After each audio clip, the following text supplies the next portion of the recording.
sebuah apotik, pasien datang sambil batuk-batuk dan menggaruk lengannya yang dipenuhi bentol kemerahan. Ia ditemani oleh sahabatnya, Ica.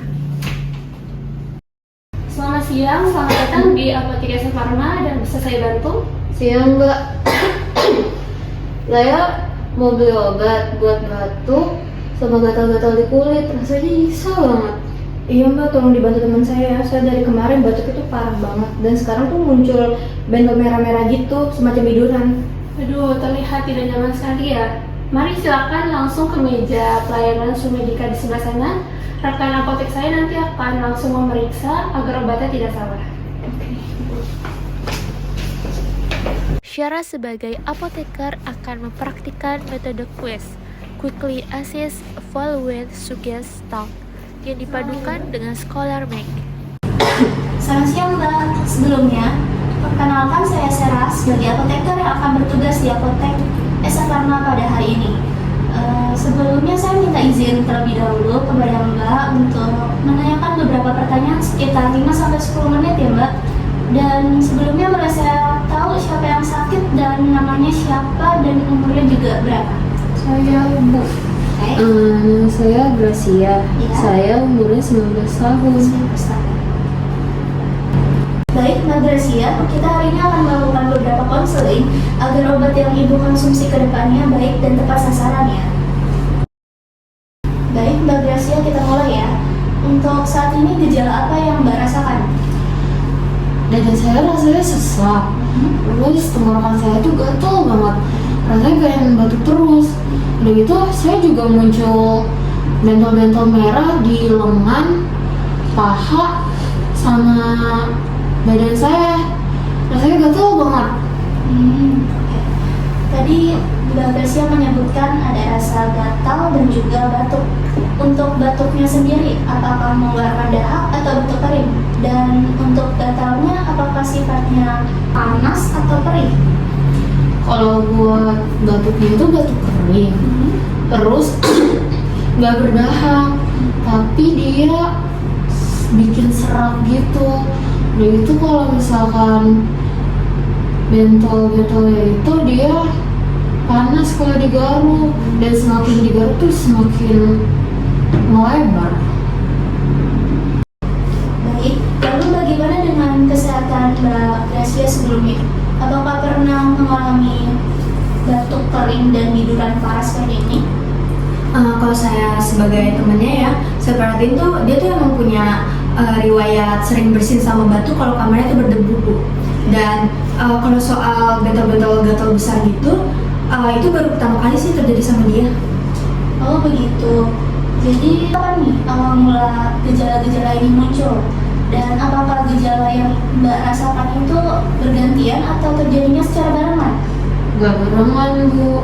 Kalau batuknya dari 2 hari lalu.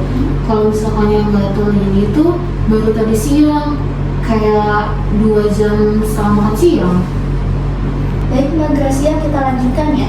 Untuk lokasi gatalnya tadi Mbak sebutkan ada di bagian badan ya. Dan untuk gatalnya itu apakah sudah menyebar ke area wajah atau kelopak mata Mbak sampai menyebabkan bengkak-bengkak? Kalau untuk ke bagian wajah sih belum ya Bu. Tapi yang paling parah itu di bagian lengan kiri sama kanan dan di bagian leher belakang saya. Mbak Gracia tadi sebutkan bahwa gejala ini muncul dari 2 hari yang lalu ya. Untuk gejala ini apakah ada aktivitas yang Mbak lakukan atau mengonsumsi suatu makanan sehingga menyebabkan gejala ini muncul? 2 hari lalu sih kita sempat bersih-bersih gudang organisasi yang debunya itu tebel banget Bu. Terus Gracia langsung batuk-batuk di situ.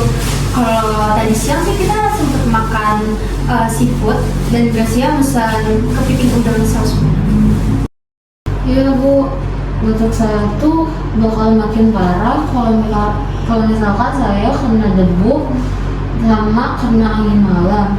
Tapi kalau misalkan gatal-gatalnya itu bakal menjadi lagi kalau saya kepanasan atau berkeringat. Baik, lalu apakah ada kegiatan yang Ibu lakukan untuk mengatasi gejala ini? Kalau batuk bakal mendingan kalau saya minum air putih. Terus Kalau gatalnya itu kalau saya pakai minyak kayu putih, Bu. Tapi itu cuma sebentar sih, habis itu gatal-gatal lagi. Baik, Mbak Gracia, untuk saat ini saya izin untuk mendata bagian medisnya ya.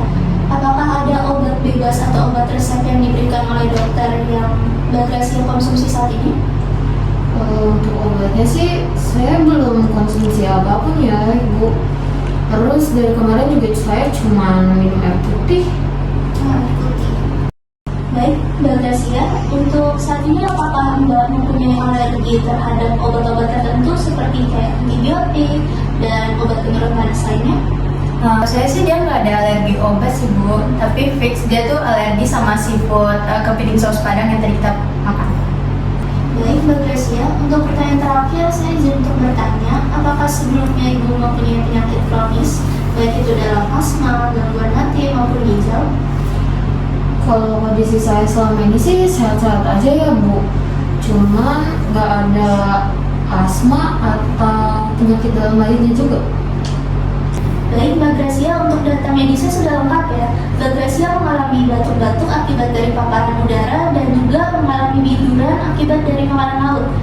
Mohon tunggu sebentar ya Mbak, saya izin untuk mengirimkan data medis ini ke teman saya, tenaga vokasi kesehatan, dan pada bagian sana nanti akan dijelaskan mengenai aturan penggunaan obatnya.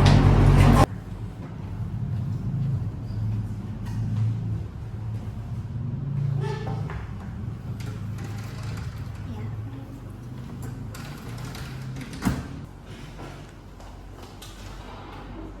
Baik, Mbak, yuk silakan ke ruangan tenaga vokasi kesehatannya.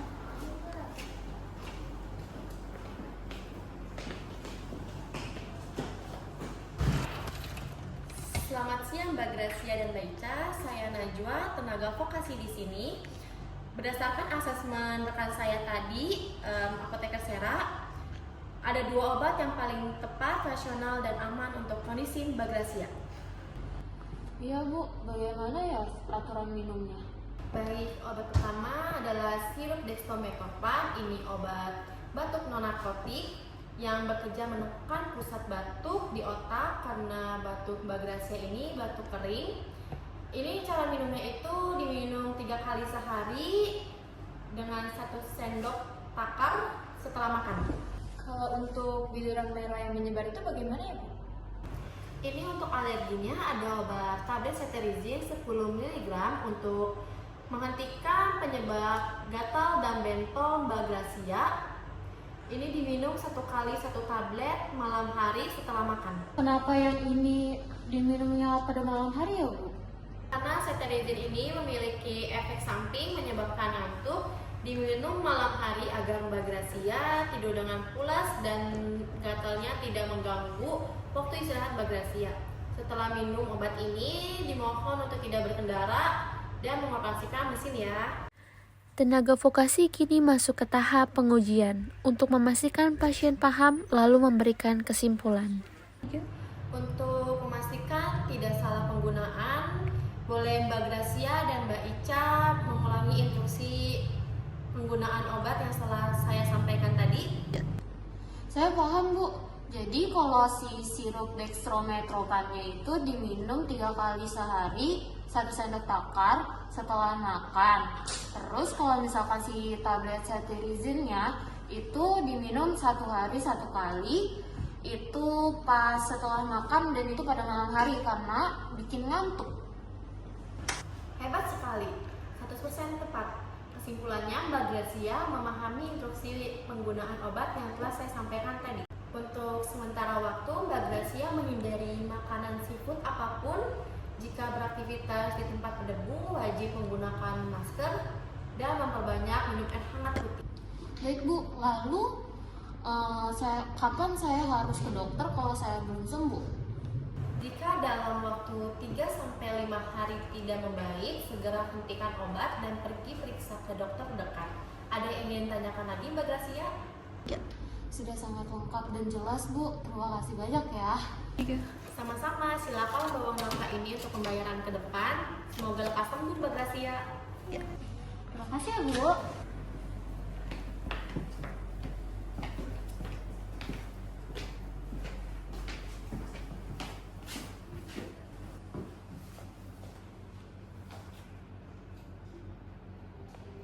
Untuk pengambilan obatnya di sebelah kiri ya, mohon tunggu dulu. Mbak Gracia, bagaimana Mbak Gracia konselingnya dengan apoteker? Sudah jelas ya? Ini total untuk obat sirup batuk dan tablet alerginya jadi 35.000 ya.